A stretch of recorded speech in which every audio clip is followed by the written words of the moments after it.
Welcome back. TV9 కథనాలకు స్పందించారు పవన్ కళ్యాణ్. పోలవరం ప్రాజెక్టులో మట్టి డంపింగ్ సమస్యపై రైతులతో మాట్లాడబోతున్నారు జనసేన అధ్యక్షుడు. పశ్చిమ గోదావరి జిల్లా నుంచి వచ్చి స్వయంగా పవన్ తో తమ సమస్యలు చెప్పుకోబోతున్నారు కొందరు రైతులు. వారి సమస్యలు డంపింగ్ ఇష్యూపై టీవీ9 కథనాలు ప్రసారం చేసింది. వాటిని చూసిన తర్వాతే రైతులతో సమావేశం కావాలని నిర్ణయించారు పవన్ కళ్యాణ్.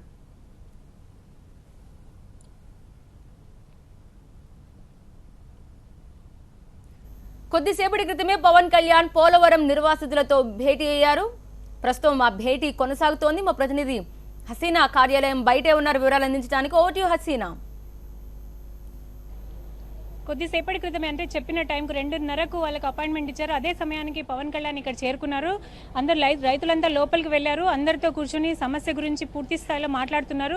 మొత్తం ఏం జరిగింది, ఇన్ని సంవత్సరాలుగా ఏం జరుగుతూ వస్తుంది, ఎన్ని ఎకరాలు ఉన్నాయి, ఎంతమంది రైతులు దీని మీద ఆధారపడి ఉన్నారు, ఇప్పటి వరకు ఎంతమందికి నష్టపరిహారం వచ్చింది, లేకపోతే ఎలా జరుగుతుంది, కోర్టు ఏమని చెప్పింది, ప్రతి ఒక్క విషయం గురించి టీవీ9 కూడా ఈ విషయం పైన మట్టి డంపింగ్ సంబంధించి ల్యాండ్స్కి సంబంధించి ఇప్పటికే చాలాసార్లు కథనాలను ప్రసారం చేసింది. అవి కూడా నోటీస్లో ఉన్నాయి పవన్ కళ్యాణ్కి. సో ఇప్పుడు రైతులందరితో మాట్లాడుతున్నారు. మాట్లాడిన తర్వాత తను అక్కడ ఎప్పుడు విజిట్ చేస్తారు, ఏ విధంగా ఈ సమస్యపై స్పందిస్తారు అనేది మరికొద్దిసేపట్లో తెలుస్తుంది. దాదాపు 500 కిలోమీటర్ల ప్రయాణం చేసి ఇక్కడ రైతులు దాదాపు 30 మంది రైతులు ఇక్కడికి వచ్చారు.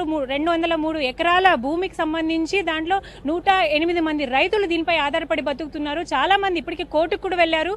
మీకు బంజరు భూమి తీసుకోండి, కానీ మా భూమి 3 పంటలు పండే భూమి ఎందుకు దీన్ని వదిలేయండి అని చెప్తున్నారు. లేకపోతే ఖచ్చితంగా దానికి ఎంత నష్టపరిహారం, అంటే ప్రభుత్వం రేట్ ఎంత ఉంటుందో అంత నష్టపరిహారం అన్నా చెల్లించమని చెప్పి వాళ్ళు డిమాండ్ చేస్తున్నారు. కోర్టు ఆదేశాలను కూడా లెక్క చేయకుండా అక్కడ ఉన్న అధికారులు ఇంకా వాళ్ళ భూముల్లో మొత్తం మట్టి డంపింగ్ చేస్తున్నారని చెప్పి రైతులంతా ఆందోళన చెందుతున్నారు. ఇంకా మీటింగ్ కొనసాగుతుంది. మరికొద్దిసేపట్లో పవన్ కళ్యాణ్ ఏ విధంగా స్పందించబోతున్నారు అంటే మన కిడ్నీ బాధితులకు సంబంధించి మనం చూసాము. అక్కడ వెళ్ళిన తర్వాత ఆ సమస్య పైన ప్రభుత్వానికి చాలా 48 అవర్స్ టైం ఇచ్చారు. సో అదే విధంగా మా సమస్యపై కూడా చర్చిస్తారు. అలాగే పరిష్కారం న్యాయం జరుగుతుందని చెప్పి వీళ్ళు రైతులంతా ఆశిస్తున్నారు. వాళ్ళందరికీ లోపల పవన్ కళ్యాణ్తో మాట్లాడే అవకాశం కల్పిస్తున్నారా? ఎంతసేపటి వరకు ఈ భేటీ ఉంటుందనే వివరాలు అందుతున్నాయా? వాళ్ళు ఏం ఎక్స్పెక్ట్ చేస్తున్నారు రైతులు? రైతులు ఇక్కడ ఒకటే ఎక్స్పెక్ట్ చేసి ఇక్కడికి రావడం జరిగింది. చాలా దూరం నుంచి ప్రయాణం చేసి మార్నింగ్ 6 గంటల నుంచి ఇక్కడ వెయిట్ చేస్తున్నారు. మెయిన్గా పవన్ కళ్యాణ్ అక్కడికి వస్తే దీనిపైన ప్రభుత్వం స్పందిస్తుంది, ప్రభుత్వం దృష్టికి, ముఖ్యమంత్రి దృష్టికి ఈ సమస్య వెళ్తుంది అని చెప్పి వాళ్ళు భావిస్తున్నారు.